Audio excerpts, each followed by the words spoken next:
फासला देखेंगे कम से कम 3 या 4 फीट का। ऐसा के लिए सोचो, आप अपने समाज के लिए सोचो, आप अपने गांव के लिए सोचो, आप किसी नेता के लिए सोचो, चाहे आप एक मजदूर क्लास के लोग हैं, आप मेरे बगल में मेरे आदमी सीखता कहीं और कमाता कहीं और। नमस्कार, मैं आदर्श। अभी हम मौजूद है कटिहार जिले के कदवा विधानसभा क्षेत्र में। हमारे साथ एक खास मेहमान जुड़ चुके हैं। कई बातें होंगी, कई समस्याओं पर चर्चा भी होगी और किन चीज को देखकर जो आज राजनीति से जुड़े हैं इस पर भी चर्चा होगी। सबसे पहले सर स्वागत है आपका। जी बहुत बहुत धन्यवाद आदर्श जी, आप वहां से चल के आए कि हमारे खास करके मीडिया बंधु एक ऐसा है कि छोटे छोटे मुद्दे को आप लोग आगे लेके जाएं। इसके लिए बहुत बहुत तहे दिल से शुक्रिया कि आप यहाँ हमारी छोटी सी ग्रामीण क्षेत्र में आके। हमारा पहला सवाल है कि सर आप जनसुराज से जुड़े हैं कुछ महीने पहले या कुछ साल पहले आप जुड़े हैं, क्या उद्देश्य है और क्या आपको अच्छा लगा? देखिए जनसुराज को तो लगभग हम अगर जनसुराज की अगर बात करें तो पदयात्रा जब प्रशांत जी की चली 2020 से तब से ज्यादा जाने, क्योंकि आजकल का जमाना सोशल मीडिया का जमाना है। इससे पहले हम लोग नीतीश जी के जो सलाहकार थे उस समय एक माहौल ऐसा बना था कि आप लोग भी देखे होंगे कि अब जो शायद जो है कि प्रशांत जी नीतीश जी से अगर अलग हो गए तो शायद उनकी सत्ता गिर सकती। तो उस समय जानने का प्रयास किए, तो उस समय इनके टोल फ्री के माध्यम से हम लगभग 2017 से कई बार मेरे पास संपर्क करने का प्रयास भी है, क्योंकि सोशल मीडिया चल रहा था कि अगर प्रशांत किशोर से जो सलाहकार हैं तो आप अगर इनकी विचारधारा पर क्या रखते हैं, रुचि रखते हैं तो नंबर देना चाहिए। तो मैंने वहाँ पे हम लोग जो कि भाजपा की सरकार 2014 में जो बनी, हर हर मोदी घर घर मोदी, वो भी नारा प्रशांत जी ही लेके आए। अब जो है कि 2020 के बाद हम लोग जो पहले मैं अपना परिचय दे दूं कि मैं पहले कांग्रेस में था, कांग्रेस में आने के बाद हम 2023 का लगभग विचारधारा तो जो चल ही रहा था उसको सुन ही रहे थे। तो परिपूर्ण होने के बाद अभी हम लोग फिर जनसुराज के जो मुहिम चल रहा था पदयात्रा, लेकिन सोशल मीडिया एक ऐसा प्लेटफॉर्म है कि हर किसी के मोबाइल में जाता है। तो ग्रामीण में भी लोग कहने लगा कि पदयात्रा चल रहा था, तो मैंने देखने लगा, तो फिर मैंने बारीकी चीज से देखा तो प्रशांत जी की एक बात मैंने इसमें मैचिंग किया कि जो इंसान एक दूसरे की अपनी सलाह से दूसरे की सरकार बना सकती है, तो अब जब वो गांव-गांव और पैदल यात्रा खुद कर रही है, इससे पहले भी बहुत सारे लोग पैदल यात्रा किए हैं, वो आप देखेंगे पैदल यात्रा NH पे हुआ था, और अभी जो प्रशांत जी का जो पैदल यात्रा हो रहा है ये आपके ग्रामीण क्षेत्र में हो रहा है, जो अब तक किसी भी नेता में नहीं किया।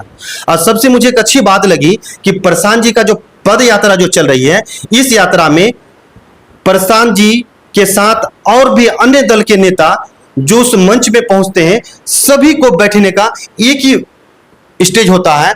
अगर आप देखेंगे जो राष्ट्रीय पार्टी में आप अगर वहां पे देखेंगे कि अगर किसी के साथ अगर उसके राष्ट्रीय पार्टी में किसी एक बड़े नेता का अगर वहां के प्रोग्राम हो तो आप वहां पे फासला देखेंगे कम से कम 3 या 4 फीट का ऐसा डिस्टेंस होता है, उसकी वहीं पे जो है ना नजरअंदाज किया, उसके स्टेज जो होता है 3 या 4 फीट का डिस्टेंस होता है। प्रशांत जी ऐसे लीडरशिप अभी कर रहे हैं जो आप नेता हैं या आप यहाँ पब्लिसिटी कर रहे हैं या आप एक गरीब दल के लोग हैं या एक मजदूर क्लास के लोग हैं, सभी एक धरातल स्थल पे एक ही कुर्सी पे बैठते हैं। ये मुझे सबसे अच्छा लगा कि ये ऐसा इसके अंदर में है कि आप चाहे मंत्री हैं, चाहे आप एक मजदूर क्लास के लोग हैं, आप मेरे बगल में मेरे साथ में बैठ सकते हैं। और अन्य पार्टी में क्या है कि आपको उस नेता से मिलना तो दूर की, बगल में बैठने की दूर की बात है, आपको एक मिलने का भी मौका नहीं मिलेगा। ये सबसे खास बात है कि आप सभी लोग वहां पे मिल सकते हैं। आपने पदयात्रा के बारे में बताया, पर प्रशांत किशोर में आपको क्या अच्छा लगा जो आप उनसे जुड़े, वो बताइए। जी प्रशांत किशोर से एक अच्छा लगा कि अभी ग्रामीण क्षेत्र में जो उसका पदयात्रा चल रही है, तो उन्होंने ये कहा कि अगर हम 2025 में क्या फायदा लोगों को, क्या फायदा? देखिए पदयात्रा में लोगों के फायदा, देखिए हर किसी को आदमी सीखता कहीं और कमाता कहीं। पदयात्रा से हमको एक ही लगा, प्रशांत जी कहते हैं कि आप मुझे वोट न करो। जितने भी पदयात्रा मैंने उसका इंटरव्यू देखा हूं और जितने भी पदयात्रा में जितने भी शॉर्ट वीडियो पढ़े हैं, वो हर जगह पे कहते हैं कि आप अपने बच्चे के लिए सोचो, आप अपने समाज के लिए सोचो, आप अपने गांव के लिए सोचो, आप किसी नेता के लिए न सोचो। आप मुझे भी वोट नहीं करो, आप अगर वोट करो तो सिर्फ और सिर्फ अपने बच्चे को देखते हुए करो, अगर आप वोट करो तो सिर्फ और सिर्फ आप अपने लिए करो। ये मुझे अच्छा लगा कि पदयात्रा पहली ऐसी नेता है जो आप अपने लिए नहीं, आप जिस ग्रामीण क्षेत्र में जा रहे हैं आप उसके लिए वोट मांग रहे हैं, आप उसको बोले कि वोट आप लो। अब इससे पहले देखे होंगे कि राहुल जी पद यात्रा कर रहे हैं, उसके बाद एक मूवी जैसे देखना कि अपने वो निकाला पहले न्याय यात्रा, उसके बाद उन्होंने फिल्म 2 के तरह निकाला, फिर क्या भारत जोड़ो यात्रा, उसके बाद निकाला नया यात्रा। जब आपको भारत जोड़ो यात्रा पहले निकाला, उसके बाद आपकी इंडिया गठबंधन की आपकी गठबंधन बनी, तो आप जब नया यात्रा जब निकाले तो आपको इंडिया गठबंधन की निकाला, आपने पार्टी बेस पे किए। आप जहां पे भी जा रहे हो कि आप मुझे वोट दो, आप तो कहीं नहीं कहते कि आप अपने लिए वोट लो, आप इससे पहले जातीय समीकरण बना कि जिनकी जितनी जिम्मेदारी उनकी इतनी हिस्सेदारी। आप अभी सामने में आपके सामने आप देख लीजिए, लोकसभा का चुनाव हुआ, आप दिखा दीजिए कि कितनी किनकी जातीय। राजद आप पर आरोप लगा रही है कि जनसुराज जो है बीजेपी की, राजद बीजेपी की बी टीम है। जी सर, आरोप लगाना तो कोई बड़ी बात नहीं है। आज देखिए, एक आरोप नहीं, एक उसके अंदर में एक बोखलाहट, एक घबराहट है। आप देखे होंगे कि आज ये पद यात्रा चुनाव से पहले भी इसका था आपका तेजस्वी जी का, जो उन्होंने भी पूरे बिहार में भ्रमण किया। आप देखे होंगे कि 10 दिन में आप पद यात्रा किसे कहेंगे कि एक वही एक शख्स है जो बिहार से जुड़े हुए इंसान, 3 साल से अभी उसका पूरा पद यात्रा समाप्त नहीं हुआ। कुछ ही जिलों में अभी 10 से 12 जिला में पद यात्रा हुआ 3 साल में, और 3 दिन में आप 38 जिला का पद यात्रा कर लिए। तो आप पे एक बुखलाहट है कि जिनकी पद यात्रा चली और आप 3 दिन में ऐसी पद यात्रा की, उसमें आपको मालूम होगा पूर्णिया में एक सड़क हादसा भी हुआ था, उसमें एक पुलिसकर्मी की मृत्यु भी हो गई थी, लेकिन तेजस्वी जी तो वहां तो मिलने तक भी नहीं गए। प्रशांत किशोर जी ऐलान कर चुके हैं कि 243 सीट पर विधानसभा चुनाव लड़ेंगे। क्या मुद्दा रहेगा और किस उद्देश्य से चुनाव लड़ा जाएगा? जी बिल्कुल, प्रशांत किशोर जो अभी उन्होंने कहा कि मैं 243 का 43 सीट में चुनाव लड़ूंगा, 242 में चुनाव नहीं लड़ूंगा। अगर हमारी सरकार नहीं बने तो मैं विपक्ष का भूमिका बनाऊंगा। और मुझे आशा है कि जिस हिसाब से पदयात्रा से लोगों की मुहिम चलाया जा रहा है, जिस तरह से लोग जुड़ रहे हैं, ये आपने इससे पहले कहा कि राजद ने एक लेटर निकाला। सिर्फ राजद में घबराहट नहीं है, जितनी भी पार्टी है, प्रशांत जी की अभी पार्टी नहीं बनने से इतनी बोखलाहट है, तो आप समझेंगे 2 अक्टूबर को पार्टी बनने जा रही है। आपको दिखेगा वहां करोड़ों की संख्या में, वहां 2 अक्टूबर को जब पार्टी बनेगी तब लिखी। तो ये जो है घबराहट जो है, तो सिर्फ राजद में नहीं है, अन्य किसी भी दल के नेता के साथ में भी है। आज राजद ने चिट्ठी जारी किया है। आप देख लीजिए कि अभी जैसे मैं अभी कदवा विधानसभा से हूं, इससे पहले भी कदवा विधानसभा में बाढ़ का इलाका हमारा है, तो इससे पहले हमारा जो माननीय विधायक श्री डॉक्टर शकील अहमद खान है, अभी कंटिन्यू आप देखेंगे कि 5 से 7 दिन से कंटिन्यू क्षेत्र में भ्रमण कर रहे हैं। इससे पहले भी तो उनको आना चाहिए था सर, लेकिन नहीं आ रहे। लेकिन ये राजद ने चिट्ठी जारी किया, इनका नेता भी जा रहे हैं, तो हमें ग्रामीण क्षेत्र है, तो हमें तो फायदे की आवश्यकता। आप कहीं से भी, मुझे फायदा चाहिए। अब बात करें कटिहार की, कटिहार में आपके रीजन में, आपके समझ में कितना विकास हो पाया है अभी तक? देखिए कटिहार में कुछ कमियां हैं वो बताइए। देखिए कटिहार में अगर विकास की अगर बात करें, तो इससे पहले लोग कहते हैं ना कि हमारे सांसद कांग्रेस पार्टी से रहे, श्री तारिक अनवर साहब जी।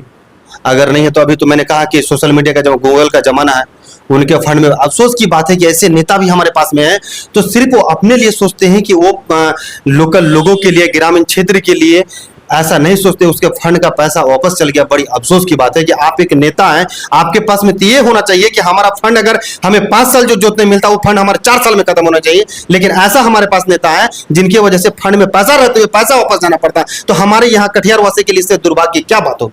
आप अभी हमारा जूट मिल का मामला था, हमारा कटिहार में इतना रेलवे का कारखाना होना चाहिए, नहीं हो पा रहा। आखिर इसका मुद्दा कौन उठाएगा? हमारे सांसद उठाएगा। बगल में पड़ोसी में आप मेरा पूर्णिया सांसद पप्पू यादव को देख लीजिए, जिसका स्पीकर बंद कर दिया जा रहा है। आप समझ रहे हैं कितनी घबराहट है पार्टी में, स्पीकर बंद कर दिया जा रहा है। आज आपने वो भी कांग्रेस ज्वाइन कर ली है सर कांग्रेस अभी ज्वाइन नहीं किए हैं, लेकिन समर्थन में अभी है। लेकिन अगर कांग्रेस ज्वाइन करते, हम लोग तो देखा कि टिकट बंटने से पहले मल्लिकार्जुन खड़गे के सामने कांग्रेस ज्वाइन कर चुके हैं, और वो भी अब कांग्रेस नेता लिखवाने लगे हैं।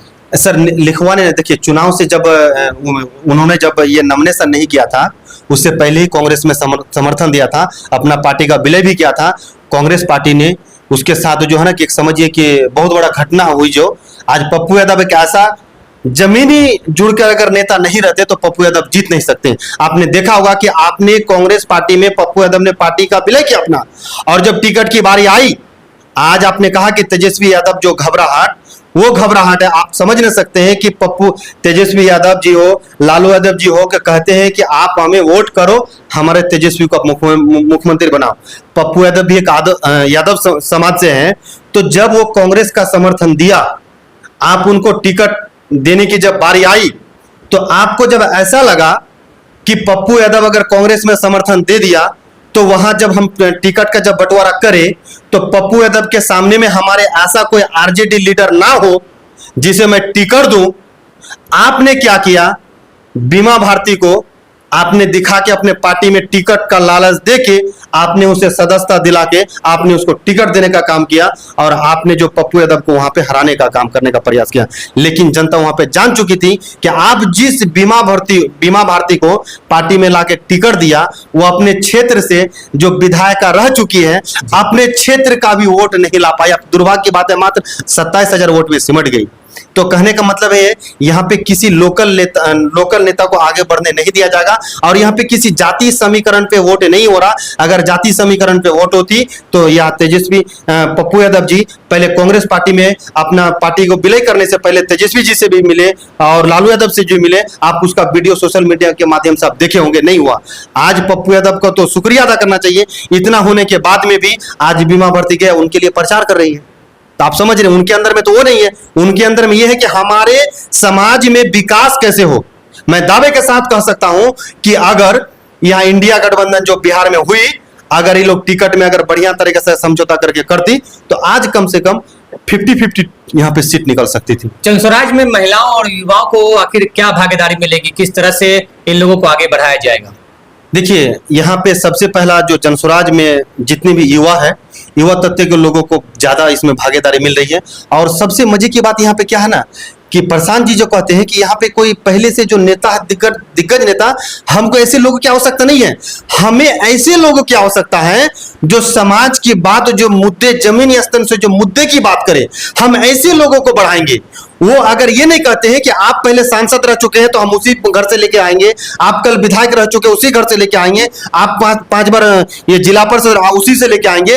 अगर आप ऐसे भी लोग, आपके चैनल के माध्यम से कहना चाहिए कि बिहार में किसी भी समाज में ऐसे अगर युवा हैं, ऐसी अगर लेडीज हैं, जो ऐसी महिला अगर है, अगर वो चाहता है कि मुद्दे की बात अगर हम करें तो उसे मेरे हिसाब से उसे जनस्वराज ज्वाइन करना चाहिए। क्योंकि प्रशांत किशोर ऐसे हैं कि हमें ऐसे लोगों की आवश्यकता है जो मुद्दे की बात करें, जो समाज की बात करें, जो हक और न्याय की बात करें। ऐसे लोग आए, मैं उसको अपना तन मन धन जो भी लगे, मैं उसको दूसरे को, बड़े बड़े पार्टी के लिए मैंने उसके लिए काम किया। लेकिन हम अगर हमारे क्षेत्र से, अगर ग्रामीण क्षेत्र से लोग अगर आते हैं, मुद्दे की बात करें, तो मैं उसे आगे बढ़ाने का काम करूंगा। क्योंकि जो इंसान कितने स्टेट में राज्य सरकार बनाया, और सबसे अहम बात यहाँ पे है, जो एक देश का प्रधानमंत्री दे सकता है, तो हम जैसे समाज के लोगों को वो आगे की बात क्यों नहीं कर सकता? अगर मुझे आगे की बात वो तब कर सकते हैं कि अगर हम आए आगे तो कुछ कर सकता है, अगर हम आएंगे ही नहीं तो आगे कैसे लेके जा सकता है? क्या कुछ संदेश देंगे?